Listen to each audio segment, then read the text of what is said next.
नमस्कार. ऑलराऊंडर कोकणच्या नवीन व्हिडिओमध्ये आपले सहर्ष स्वागत. कला क्षेत्रातील नावाजलेले घराणे म्हणजे शंभूराज घराणे. या घराण्यातील गुरुवर्य कैलासवासी तुकारामबुवा माळी यांचे पटशिष्य शाहीर मोहन पाडावे यांना नुकताच साहित्यरत्न अण्णाभाऊ साठे जीवनगौरव पुरस्कार प्रदान करण्यात आला. ही बाब अत्यंत आमच्यासाठी अभिमानाची बाब आहे आणि या निमित्ताने या गावामधून त्यांची निघालेली जंगी मिरवणूक आणि हा पूर्ण सोहळा आज आपण पाहणार आहोत.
अभिमानास्पद गोष्ट आपल्याला घडलेली आहे.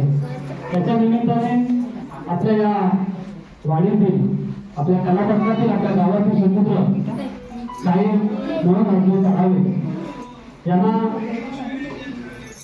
साहित्यरत्न अण्णाभाऊ साठे जीवनगौरव पुरस्कार मिळालेला आहे. त्याच्या निमित्तानं आपण इथं सगळेजण जमलेलो आहोत.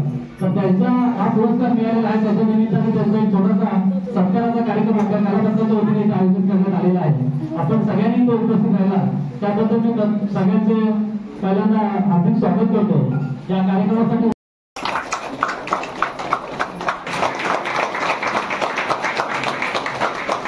त्यानंतर दुसरा माननीय संघटना नंबर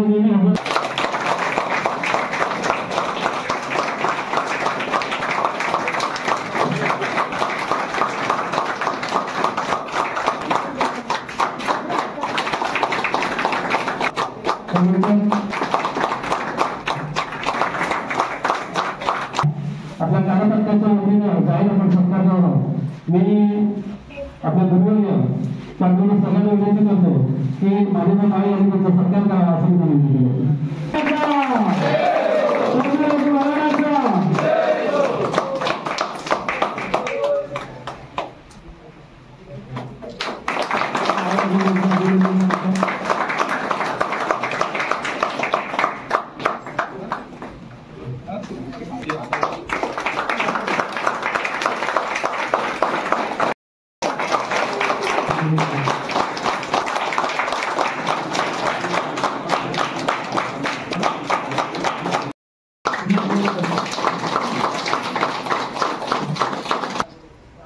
मोहन दिनेचं नाव जर घेतलं तर शक्य ठरतं का?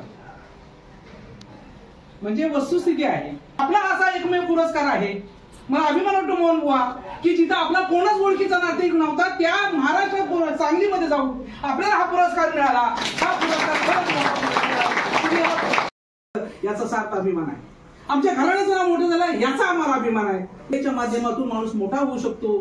त्यांना तुम्ही सगळ्यांनी साथ दिली. आजपर्यंत या गावानं धाऊलवाडी असेल आपल्या गणेशवाडी असेल आमच्या अभयबुवा आमचे महादेवबुवा तर बोलण्यासारखंच नाही. 24 तास त्यांचं एकच काम एकच विचार की आपल्या घराण्याचा कार्यक्रम असू द्या आपल्या मंडळाचा कार्यक्रम असू द्या आणि शंभूराजू घराण्याचा कार्यक्रम असू द्या तिथं ते हजर असणार. मग तो दिवस असो रात्र असो ऊन असो वारा असो पाऊस असो कधी विचार केला नाही. दोन्ही म्हणायला काय हरकत नाही. दिनेशबुवा बागदी आणि मोहनबुवा पाडावे यांनी अनेक वर्ष कला सादर करून आपल्या गावाचं नाव लौकिक केलेलं आहे आणि त्यांना त्या नाव लौकिक केल्यामुळं त्यांच्या परिश्रमाचं फळ म्हणून त्यांना रायगड रत्नागिरी सोडून आज सातारा सांगली कराड याच ठिकाणी अगदी महाराष्ट्र राज्याचा अण्णाभाऊ साठे जीवन गौरव पुरस्कार मिळाल्याबद्दल मी शंभूराजू घराणा ओम शंभूजी कला पथक आणि सर्व मंडळाच्या वतीने त्यांचा अगदी मनपूर्वक आभार अभिनंदन करतो आणि इथं थांबतो।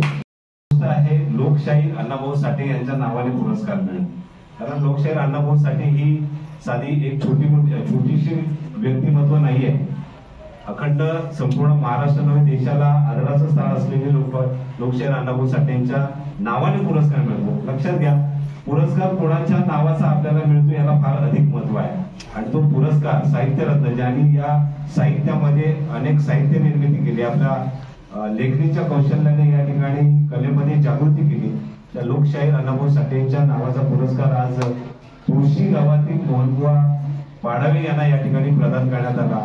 याच्यासारखी सन्मानाची गोष्ट मंडणगड तालुक्यासाठी नाही, कारण एवढ्या पावसा पाण्यातून हा छोटासा कार्यक्रम कव्हर करण्यासाठी आले, आम्हाला असं आपुलकी वाटली की खरं आमचे पत्रकार मंडळाचे आमच्यासाठी काम करतायत म्हणून। आणि त्याचबरोबर सचिन बुवाचा याच्यात मोठा रोल आहे, त्याला त्यांचे सुद्धा फार आभार मानतो। आता लोकशाही अण्णाभाऊ साठे हे फार मोठं व्यक्तिमत्व आहे, पण त्याच्या पहिल्या जर सांगायचं झालं तर शंभूराजू घराण्यातील आमचे तुकाराम बुवा हे महाराष्ट्र भूषण पुरस्कार प्राप्त केलेले शाहीर होते आणि त्यांच्या आम्ही जेव्हा सान्निध्यात आलो तेव्हा आम्हाला कळायला लागलं की ही कला काय आहे। त्याच्या आधी मला गण आणि गवळण काय त्याच्यातला भेद आणि फरक काय कळत नव्हता। तर मी प्रेरित झालो, तो गाणं होता की थांब थांब पोलीस तुझा हाती हात धरतोय, गोरे गोरे मुकडे पे काला काला चष्मा, त्यावेळेचा त्यांना आठवण असेल की नसेल, तेव्हा मी फार लहान होतो। म्हणजे अशी चांगली चटकदार गाणी बुवा सादर करायचे आणि त्यांच्यावरती असं मोहित होऊन या कलेची सुरुवात झाली 1997ला आणि तिथपासून अनेक गाणी लिहिली, प्रतिस्पर्ध्यावरती गाणी लिहिली। प्रतिस्पर्ध्यावर गाणी लिहित असताना की त्यांचा कुठेतरी अपमान होणार नाही याची मोठी दक्षता घेतली पाहिजे आणि अशी अनेक गाणी लिहिली आणि हा मोठा पुरस्कार मिळाला। आनंद वाटतं की मला काही शब्द सुचत नाही, कारण आम्ही ह्या व्यासपीठावर बोलणारे नाहीत, आम्ही कलेच्या व्यासपीठावर बोलणारे शाहीर आहोत। त्याचप्रमाणे तुम्ही आज सर्व इकडे आलात, बरं वाटलं। पुन्हा एकदा सगळ्यांचे आभार मानतो आणि जास्त करून आभार म्हणजे सचिन बुवांचे, कारण त्यांची आता एंट्री आमच्या तमाशात झाल्यामुळे तमाशाला एवढा बॅकग्राऊंड मोठा निर्माण झालेला आहे।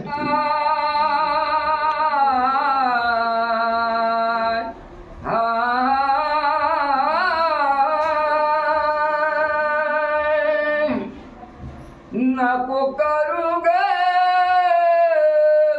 आई घातना, नको करू ग आई घातना, नको करू ग गर्व पातना, नको करू ग गर्व पातना। वंदुया गणाधी जाऊनी चला, वंदुया गणाधी जाऊनी चला, वंदुया। रसिकांना जाग्यावर खिळवून ठेवणारी हीच ती कला क्षेत्रातील जोडगोळी शाहीर दिनेश पारधी आणि मोहन पाडावे यांना पुढील वाटचालीसाठी खूप खूप शुभेच्छा।